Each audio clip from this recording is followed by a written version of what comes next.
পৃথিবীতে যদি সত্যিকারের কেউ আপনাকে ভালোবেসে থাকেন, আপনার পিতামাতা। বিনা স্বার্থে যদি আপনাকে কেউ ভালোবেসে থাকেন, তারা হলেন আপনার বাবা মা।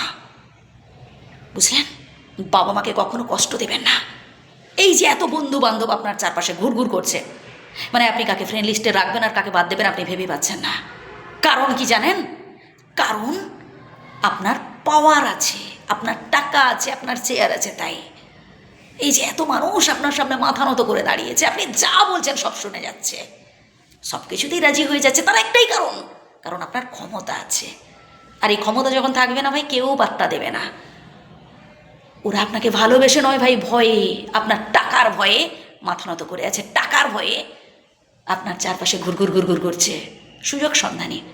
যে টাকা ফুরিয়ে যাবে, যখন কঠিন পরিস্থিতিতে পড়বেন, কাউকে পাশে পাবেন না, থাকবে শুধুমাত্র আপনার বাবা মা। তাই ভালোবাসুন পিতামাতাকে, কখনো কষ্ট দেবেন না প্রিয় বন্ধু। বাবা মা আমাদের ভালোর জন্যই বলেন। প্রত্যেকের বাবা মা ভাই, প্রত্যেকের বাবা মা চান তাদের সন্তান সন্ততি যেন সুখে থাকে, তাদের মঙ্গল কামনা করেন। আর আমরা ভুল ভাবি, আমরা ভাবি বাবা মা আমাদের কোনো কাজে বাধা দিচ্ছেন, তার মানে বাবা মা আমাদের সাথে শত্রুতা করছেন, বাবা মা আমাদের সুখ চান না। না ভাই, বাবা মা ভালোর জন্যই বলছেন। ঠান্ডা মাথায় ভাববেন কথাগুলো। হয়তো শুনতে অনেকের কাছে খারাপ লাগতে পারে, কিন্তু আমি বাস্তবটাই তুলে ধরার চেষ্টা করব। আমি চাইবো যাতে সবাই আপনারা ভালোতে থাকেন। আমার এই পরিবারে যারা রয়েছেন সবাই যেন আমরা আনন্দের সামনের দিকে এগিয়ে যেতে পারি, যাতে পরবর্তী জেনারেশন তারা আমাদের থেকে দেখে কিছু শেখে।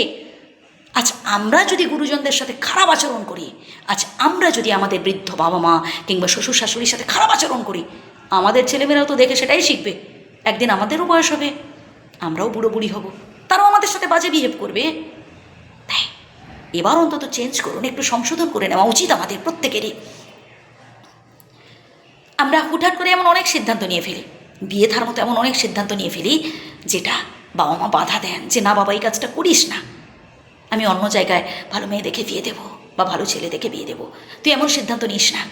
বা কর্মক্ষেত্রে এমন অনেক কাজ করে ফেলি, সে ব্যবসার ক্ষেত্রে হোক বা কোনো সিদ্ধান্ত নেওয়ার ক্ষেত্রে হোক, যেখানে বাবা মা বাধা দিচ্ছেন, আর আমরা উল্টো ভাবছি। না প্রিয় বন্ধু, বাবা মা আমাদের ভালোর জন্যই বলছেন।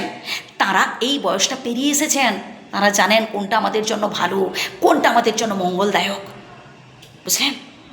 তাই বাবা মায়ের কথা শুনুন, বাবা মায়ের কথা মেনে চলার চেষ্টা করুন। আমরা অনেকেই আছি বাড়ি থেকে বেরোলে বাড়ির কথাই ভুলে যাই। আবার অনেক ছেলেদের দেখেছি, অনেক মেয়েদেরও দেখেছি, নানান লোকে নানান বাজে কথা বলে, রকবাজ, আড্ডাবাজ, বাজে ছেলে, বাজে মেয়ে। কিন্তু আমি তাদের মধ্যে দেখেছি সহানুভূতি আছে, তাদের মধ্যে দেখেছি বাবা মার প্রতি কর্তব্য আছে। অনেক খারাপ ছেলেকে, মানে লোকের বলা খারাপ ছেলে, তাদেরকে দেখেছি ভাই দামি দামি রেস্টুরেন্টে গেলেও সর্বপ্রথম তার বাবা মাকে ফোন করে জিজ্ঞেস করে। অনেক সমাজে খারাপ মেয়ে যারা, মানে সমাজে বলে এই মেয়েটা ভীষণ খারাপ, অমুক তমুক, কিন্তু আমি বিশ্বাস করি না। তো তাদেরও দেখেছি তাদের বাবা মায়ের প্রতি কর্তব্য, দায়িত্ব। আমাদের অনেক কিছু শেখা উচিত ভাই। শুধু ভালো রেজাল্ট করলে হয় না ভাই, ভালো চাকরি বাকরি করে ভালো হওয়া যায় না ভাই। কাউকে খারাপ ভালো বলার আগে 10 বার ভাবা উচিত। ভালো থাকবেন, আমার শ্রদ্ধা নেবেন।